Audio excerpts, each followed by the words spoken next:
Do you want to know what recruiters really think during interviews?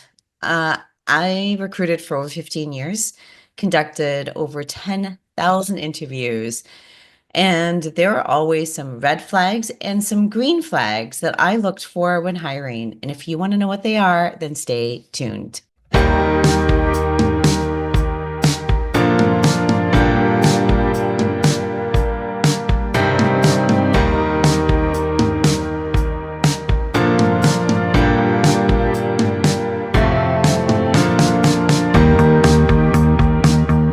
Hi, my name is Sarah Cotto. I am a certified career and leadership coach. I help people find the dream jobs where they make more money while working less hours, where they finally feel happy and fulfilled and challenged doing work that they love. This is my channel, my YouTube channel, my little baby, where I drop a new video every week to help you land that dream job. And over the past few years, this little baby has grown and it's helped thousands of people, and it's made me so happy, the impact that I know it's having. If you want to make sure you don't miss a single video, hit that subscribe button and the notification bell so that you don't. Okay, so let's talk about the red flags first. Recruiters are really trained for red flags and green flags, but especially red flags. Most recruiters I know are kind of highly suspicious people. So, like the red flags are very easy to like pop up, and I want you to avoid that so that you can move forward in the interview process and get hired. Now, most of these red flags happen in, I would say, the pre-screen and the hiring manager interview, especially if the recruiter's there. But these are also things that the hiring managers, that I know from experience, hiring managers kind of view as red flags as well. So the first is a biggie, is overcompensating on the why did you leave your last position. Long-winded answers immediately raised that red flag for me, because I was always thinking like, why are they like telling me this much? Like, yeah, they just got laid off. Why do I need to know that they still have a great relationship with their manager? In fact, their last performance review was exceeds expectations. It truly was a business decision. Everyone's telling them it was a business decision. It's like, why do I need to know that? And in all likelihood, you're just telling me that because you're feeling insecure about getting laid off. But for a recruiter, it's like, sounds defensive. So I want you to keep it short and neutral. For help on that, go watch this video. Red flag number 2 is your answers are too generalized. This is when you can't give a specific example, or you kind of skip over even the actions that you took to get from a background to a result. If we're thinking about how to tell an interview story, if you don't know what I'm talking about, go watch this video. And what happens here is a recruiter, like their main purpose of a pre-screen is to know that you can do the job. But if your answers are too generalized, then we don't know that you can do the job, and then therefore we might not move you forward. To a hiring manager, it makes it hard for them to envision you fitting into their position, their team.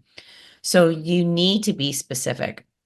And you need to make sure you are going through all of the actions that you took to get from that, again, background to that result.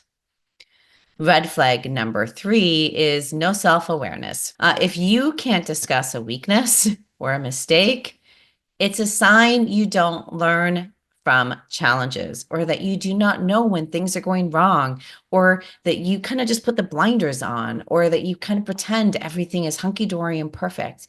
Now, this is a problem, especially if you want to go to management, because they need people who are self-aware. But also, if you want to be working more remotely, if you want to be working for a leader that's not a micromanager, who gives someone autonomy, who likes to empower them, they need to trust that you are self-aware, that you know what your weaknesses are, what your Achilles heel is.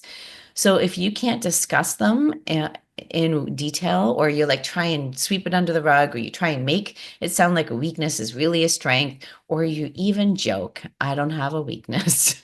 I hated that so much. That red flag, red flag, red flag, red flag. So the three red flags that I really looked out for in interviews was overcompensating and why did you leave? Answering questions in a too generalized way, so I don't know if you can actually do the job, and a lack of self-awareness. Okay, now what are the green flags that I looked for and that I loved when I saw them pop up in an interview? Number one is when the candidate was excited and prepared for an interview. Genuine enthusiasm is contagious. A hiring manager wants to hire someone who wants to do the job. Like they love that. It just like, oh, it just feels so good that you are excited about it. And so going in excited and being prepared is also like being prepared also shows you do the due diligence.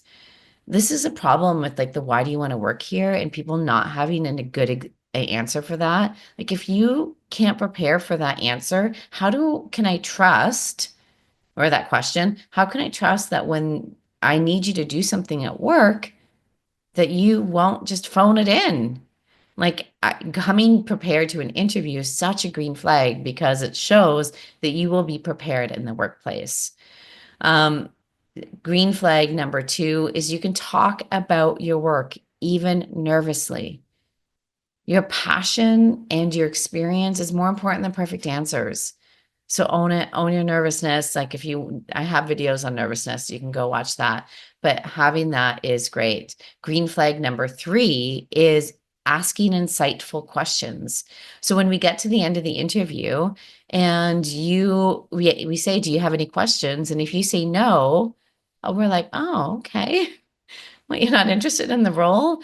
If you want to know more about what questions to ask, go watch this video. I know I've been saying there's giving you a lot of homework, but there's a lot of help here.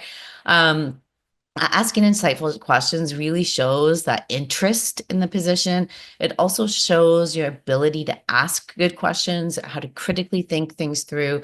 It also shows you have, like a strategic mindset. Like asking insightful questions is so like I have seen so many hiring managers walk out of interviews where the interview actually didn't go that well, but then they got into this amazing conversation because the candidate asked really good questions and it just completely turned everything around. They got so excited about it. So to recap, my three green flags is that you're excited and prepared, that you can talk about your work even nervously, and you ask great, insightful questions.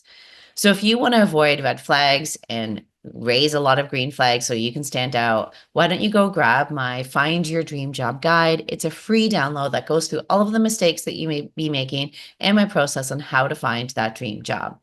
And now don't forget to hit that subscribe button and like this video if you liked it. Let me know a red flag that you've raised in the past or a green flag that you are going to start raising in the future. Take care. See you next week. Bye. If you liked this video, then I invite you to join me in the Find Your Dream Job program, where you work less, make more money, and finally feel fulfilled doing work that you love. Find out more at www.sarahcurto.ca/CYLA. See you there.